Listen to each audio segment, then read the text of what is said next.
পরদিন দুপুরবেলা সবাই মিলে তাড়াতাড়ি খেতে বসে গিয়েছিলাম। মেনুতে ছিল ভাত, মাছের মাথা দিয়ে ডাল, আলুর চিপস, গলদা চিংড়ির মালাইকারি, পাবদা, তারপরে চাটনি পাঁপড়ও ছিল। কিন্তু সেগুলো তো আমি খাই না, সবাই জানো। কবে থেকে ভেবেছিলাম পুজোতে আসবো, মজা করব।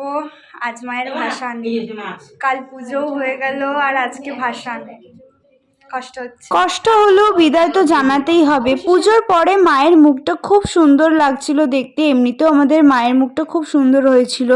যাই হোক, তারপরে তাড়াতাড়ি করে মামি বরণ করতে শুরু করে দিল, যেহেতু অনেকটা দেরি হয়ে যাচ্ছিল। মামির বরণের পরে বাড়িতে সবাই এক এক করে বরণ করে নিচ্ছিল। অনেক লেট হয়ে গিয়েছিল সেদিন আমাদের বেরোতে বেরোতে।